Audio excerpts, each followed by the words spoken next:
So I've been reading these messages and spinal injury, hip injury, haven't been walking, need a change of lifestyle, bored of the way they've been living their lives.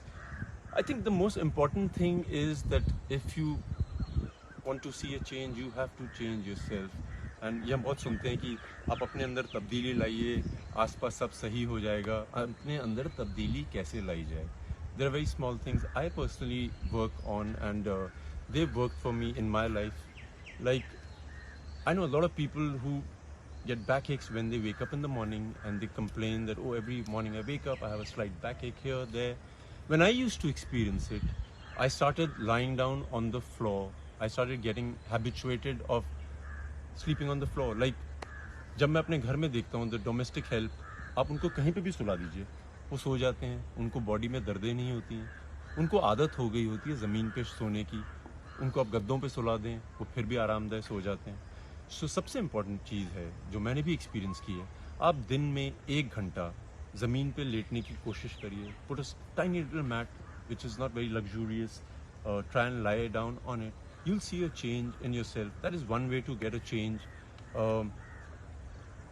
Cold baths, very important. I know people who wake up in the morning, have lukewarm water baths, or before they sleep. Change it. You will see a change in your life. ठंडा पानी जब आपके शरीर में आ जाता है सुबह सुबह रात को, आपके शरीर की सारी मांसपेशियां एक्टिवेट हो जाती हैं. The blood starts flowing. You will not be inactive. You will see a major shift in your energy levels. I take a lot of ice bath. गर्मियों का मौसम है, 10 किलो 11 किलो बर्फ़ डालिए पानी में, या ठंडा पानी लीजिए, उससे आप नहाइए. आप देखेंगे कि हर मांसपेशी एक्टिव हो जाती है. What happens is the body starts slowing down with the blood flow. It gets lethargic.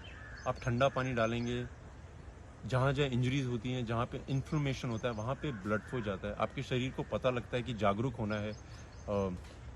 Ice baths for sure. एक चीज़ जो मैं बहुत गौर करता हूँ कि पेरेंट्स अपने बच्चों को बोलते हैं चप्पल पहन के रखें, जूते पहन के रखें. जूतों के बिना और चप्पल के बिना चलना आना बहुत ज़रूरी है. I will be doing a walking special where you know how to use your feet whilst you walk. आप नंगे पाँव चलेंगे, जो पृथ्वी की जो ज़मीन की शक्ति है, it will move into your body. You will know how to use your feet, how your toe goes first, how it goes up. ज़मीन पे चलना, ज़मीन को ग्रिप करना सीखिए. ये सब बहुत चीज़ें ज़रूरी हैं. I just read a mail which said, I don't know when to stop eating. If I find something tasty, I just want to keep eating it. Or I just eat too little. दिन में 1 मील अपनी ज़मीन पर बैठ के खाइए. चौकी मार के बैठिए, जैसे मर्जी बैठ सकते हैं. पहली बात तो ये है कि वो बहुत उम्दा तरीका है अपने शरीर को एक अलग तरीके से मोल्ड करने का. उसके अलावा जब आप बैठते हैं और खाना खाते हैं, आपका स्टमक उस एंगल पे होता है कि जितने आपको खाने की ज़रूरत हो उतने में भर जाता है. You will not be full till here, you won't feel like oh. To make another change in your lifestyle, I think you need to activate your throat chakra.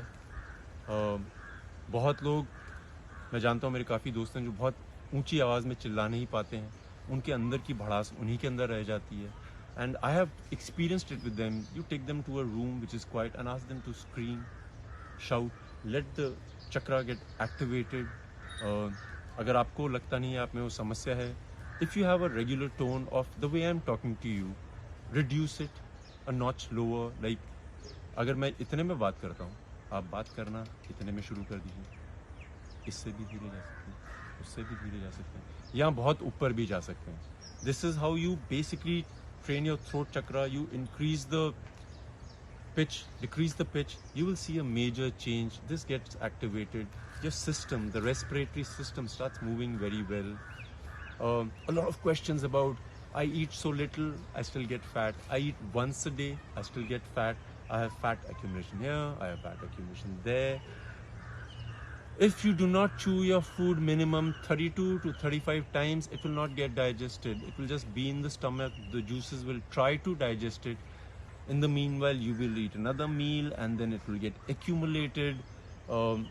Chewing the food is the most important thing from my experience. आप खाना चबाइए, तसल्ली से खाइए. जितना चबाएंगे उतनी क्षमता आपके पेट की डाइजेशन में बढ़ जाएगी. The other changes you can do in your life is, which I had mentioned in one of the programs, is अगर आप राइट हैंडेड पर्सन हैं तो अपने लेफ्ट हैंड का इस्तेमाल करना शुरू करिए उन चीज़ों में जिसमें आप इस्तेमाल नहीं करते हैं. जैसे अगर आप दाएं हाथ से ब्रश करते हैं, एक हफ्ते के लिए बाएं से ब्रश करिए.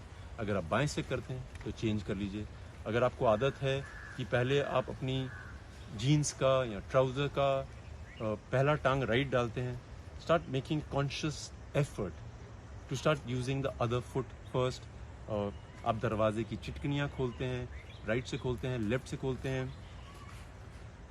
दोनों शरीर के जो the left side of the brain manages the right side of the body and the right side of the brain manages the left side of the body.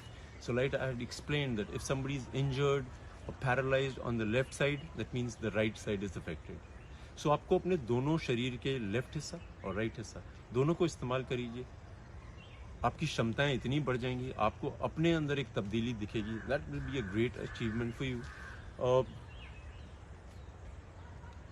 The mail I read about the eye exercise is very important. We need to spend about 10 to 15 minutes just working on the ability of the eyes, what it can do, what it is not able to do. I will put a program soon just to tell you how to improve your eyesight. एक मेरा personal है to get a change in my life. All these things I do so that I can keep changing the way my brain has been fixed, to unfix it, to ease in and out. You need to do all these things. My personal favorite is to learn a new mantra. You can learn a poem, you can learn something from the Bible, recite it a lot of times. You don't need to really learn a new language like Mandarin or Spanish. That's very good also. But learn something small, then make it bigger. Just keep learning a new skill. A skill doesn't need to be आज मैंने 200 pushup मारे हैं तो कल मैं 500 मारूंगा. Skill can be anything. Calligraphy. Do something that naturally interests you. You enjoy it. Apart from that, my favorite things which I had posted on my Facebook page also is when you wake up in the morning, you feel lazy, procrastination. By the way, procrastination is a very good thing. I envy people. But you should be disciplined. You should know कि आज मुझे दिन में इतना काम करना है या मुझे आज दिन में एक पैराग्राफ लिखना है. ज़रूरी नहीं है कि आप सुबह 6 बजे उठ के लिखें, आप शाम को लिख सकते हैं. Procrastination is not bad, but make sure you finish what you want to start or what you have decided that you will finish. Going back to Marma, wake up in the morning, you can be lazy, you can feel like आज सबसे मुश्किल दिन है. आप अपने आप को मरमा शुरू करिए, पूरे शरीर को जागरूक करिए, उसको बताइए कि किस तरह से मैं उठूं. It's very important. All these things should be a part of your everyday life. समय है आपके पास तो जिस तरह से मैंने रिवर्स ब्रीदिंग सिखाई थी.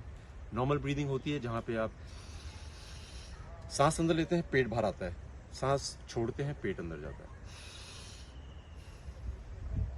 रिवर्स ब्रीदिंग है जब आप सांस अंदर लेते हैं,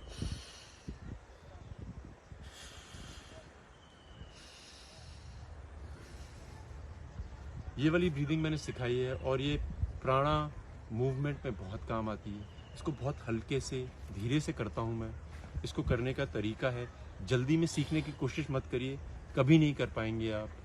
A lot of messages. I have just recently done a knee healing session जहाँ पे लोगों को नीज की मूवमेंट नहीं हो रही थी और मैंने वहाँ पे भी ये बयान किया था कि सबसे ज़रूरी चीज़ आपकी नी को स्ट्रॉन्ग रखने के लिए है आपकी हिप्स और आपकी एंकल्स. उनकी मोबिलिटी पे बहुत ध्यान रखिए. It depends on the health of your hips and your ankles. If you will mobile them or you can make them more flexible, you will see that you will never have a knee injury. A lot of people ask me, sir, मुझे body building करनी चाहिए, martial arts करने चाहिए, योगा करने चाहिए. They are very different things. If you just watch movie actors and you say, oh my god, I want a body like that, or you watch a Mr. India or a professional bodybuilder, I want a body like that. उनकी bodies या actors की body पूरे साल वैसी नहीं रहती हैं. If you see actors with great bodies who are not naturally like that, they only pump iron. That means they are reducing the salt content in their body, they're reducing the sugar content in their body, they're reducing the carbohydrates in their body. Incorrect. So you need to know whether you want to do it for aesthetic reasons or functional reasons. अगर आप कोई competition में जा रहे हैं तो आप वो सब चीज़ें करिए जो आप पढ़ते हैं मैगजीन्स में। मगर अगर आप फंक्शनल शरीर चाहते हैं जो कहीं पे भी कुछ भी कैसे भी निकल जाए, उसके लिए आपको मार्शल आर्ट्स, योगा इस तरह का करना पड़ता है, कोई ना कोई चीज़ करनी पड़ती है। I got a mail from a friend of mine, and now she's a friend. She's a part of the Jambalian clan, my fan page, and उसने बोला कि उसकी लेफ्ट आंख की देखने की क्षमता अचानक कम हो गई है। So the more important thing to know is हमारे शरीर में जितने भी हिस्से हैं, we have two pairs for a lot of things, आंखें, कान, kidneys, lung. अगर इनका एक पार्ट नहीं चले, that is, if out of the two parts one doesn't survive, we can move our bodies, we can make them functional. So the more important thing is, do not worry about it. It's one can also do the part. दोनों अगर चल रहे हैं उनकी इज्जत करिए, देखिए कि कहाँ कमी आ रही है, कहाँ किस कमी से ये क्षमता आपकी कम हो रही है, उन पे काम करिए, respect them. There are a lot of messages of people that they can't move their toes or their fingers. उनके पाँवों में या उंगलियों में वो ताकत नहीं है किसी चीज़ की ग्रिप करने की, या पाँव से वो किसी चीज़ को पकड़ नहीं पाते हैं। मेरे कलरी पैड के जो गुरु थे, हम लोगों को घर के switches on and off light के पाँव से करवाते थे। And I used to think, इसकी क्या ज़रूरत है? It helps you. Like the hands and the feet have 50% of the bones that the whole body has. 50%. So 106 के करीब जो हमारी बोन्स है वो हमारे हाथों में है और पाँव में है। उनको मूव करिए, हर एक जॉइंट को आपको पता होना चाहिए कैसे मूव करना है। बहुत सवाल आ रहे हैं कि sir, you talk about healing your own body yourself, how do we do it, which part can we not heal by ourselves? There's not a single part in your body that doesn't heal on its own. Tooth can be an example or an exception जो अपने आप heal नहीं होता है। वो एक ऐसा हिस्सा है हमारे शरीर का जो खराब हो जाता है तो खराब हो जाता है, उसको हीलिंग नहीं दी जा सकती। अभी तक मुझे ज्ञान नहीं है इसका, पर्सनल एक्सपीरियंस नहीं है। So the more important thing is that every cell in your body has divine intelligence. You can heal it. You just need to research on it. You need to work on it.